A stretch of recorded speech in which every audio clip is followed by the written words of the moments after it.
না, আমি মুখ্য সূক্ষ্ম মানুষ বাবু কিছুই জানি না। আজকে যিনি দক্ষিণে, আজকে যিনি দক্ষিণেতে, কালকে তিনি বামের। আজকে যিনি দক্ষিণেতে, কালকে তিনি বামের। আজকে যিনি তেরঙ্গাতে, কাল ভক্ত রামের। মিউজিক্যাল চেয়ার বানায় ফেলছে আর কি।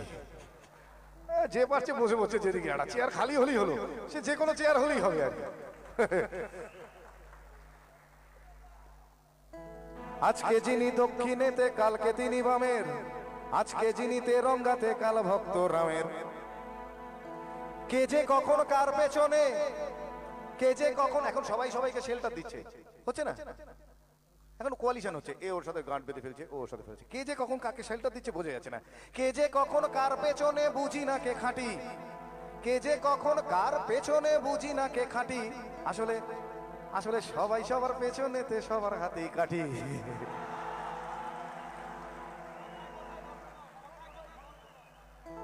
ঠিক বলছি?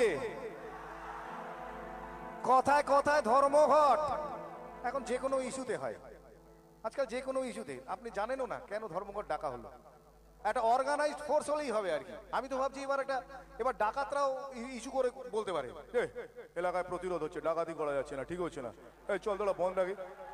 দেখবেন ওরা নিখিল ভারত ডাকাত সংঘ বলে একটা দল তৈরি করলো, ডাকাত অ্যাসোসিয়েশন বলে। দেখবেন ও তখন পুলিশই প্রোটেকশন দিচ্ছে, হ্যাঁ ওনারা বন্ধ রেখেছে, আসবেন আপনারা, বেরোবেন না, এটি করে দেবেন।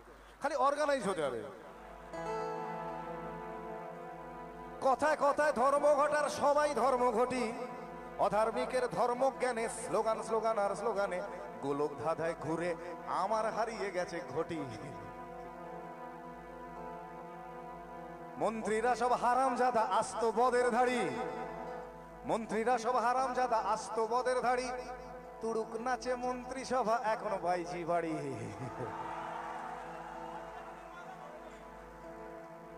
আজকে যিনি কয়লা মন্ত্রী, আজকে যিনি কয়লা মন্ত্রী, কালকে দেখেন শিক্ষা। মানে স্পেশালাইজ করার দরকার নেই, কয়লা বুঝো শিক্ষা বুঝলো, কোনো ব্যাপার না, এরকম একটা ব্যাপার। আসলে মন্ত্রিত্বটা চাই। হ্যাঁ, মানে কয়লা শিক্ষা কি পার্থক্য? আসল তো ব্যাপারটা জনগণকে সার্ভ করা নয়। মানে কয়লা মন্ত্রী হলে কয়লা ঝাড়বো, আর শিক্ষা মন্ত্রী হলে বই খাতা ঝাড়বো, ওই ঝাড়াটাই বড় কথা আর কি। আজকে যিনি কয়লা মন্ত্রী, কালকে দেখেন শিক্ষা। আজকে যিনি কয়লা মন্ত্রী, কালকে দেখেন শিক্ষা। তাই তাই কয়লা কালো শিক্ষা নিয়ে মানুষ করে ভিক্ষা। আর মানুষ চালাও মাথা মোটা। নিজেদের সম্পর্কে এর চেয়ে ভালো কমপ্লিমেন্ট আর দিতে পারলাম না, এর চেয়ে প্রচুর খারাপ দেয়া যায়, এর চেয়ে ভালো আর কিছু নেই। আর মানুষ চালাও মাথা মোটা, ভোট দিতে যায় নেচে। দেবেন না? এই তো আসবে আবার। কোথায় যাচ্ছেন? যাই একটু ভোটটা দিয়ে আসি। কোথায় যাচ্ছেন? ভোটটা দিচ্ছি। আগের দিন মাংস টাংস কিনে বৌদিকে বললাম একটু ভালো করে আদা দিয়ে বেটে, ওটা দিয়ে ঘেঁটে, ওটা দিয়ে চেটে একটু বানাও, ওটা খেয়ে তাও যাচ্ছেন ভোট দিতে আর কি। করে ভোট দিতে গেলেন আর কি। কি হয়েছে? গণতান্ত্রিক অধিকার, হ্যাঁ বুঝলেন কিনা না। এই ব্যাপারে আমার একটা ঘটনা মনে পড়ছে। এই লাস্ট কর্পোরেশন ইলেকশনে আমাদের ওখানে একজন জিতেছেন। কে ওটা জিতেছে? এবার দেখা যাচ্ছে ওই জেতার পরে যেটা হয়, তাসা ফাঁসা নিয়ে বেরিয়েছে, আবির ফাবির কাড়াক ঝিং হচ্ছে খুব, হ্যাঁ বেরিয়েছে আর কি। তো দেখি আমারই চেনা একজন নাচছে। তো তাকে আমি জিজ্ঞেস করলাম, এই নাচছিস কেন? এমনি জিজ্ঞেস করেছি, এই নাচছিস কেন? সে বলে, কাকা নান্টুদা জিতে গেছে। তাহলে নান্টু, আমি বললাম নান্টুদা জিতেছে তো তোর কি? বলে, কাকা পল্টুদা হেরে গেছে। আরে পল্টুদা হেরেছে তাতেই বা কি হলো? বলে পল্টুদা চোর ছিল। আরে আমার নান্টুদা, বলে নান্টুদা আরো বড় চোর। আমি তখন জিজ্ঞেস করলাম, ও মা তাহলে তুই নাচছিস কেন? সে তো মাথা চুল করছে। আমি ও বেশি নাচি মাইরি। আর মানুষ সালাও মাথা মোটা ভোট দিতে যায় নেচে। আর মানুষ সালাও মাথা মোটা ভোট দিতে যায় নেচে। দেশের মানুষ তো কোন ছাড়, মন্ত্রীগুলো কুলাঙ্গার। দেশের মানুষ তো কোন ছাড়, মন্ত্রীগুলো কুলাঙ্গার। ভালো দাম পেলে এরা বাপকেও দেবে বেচে।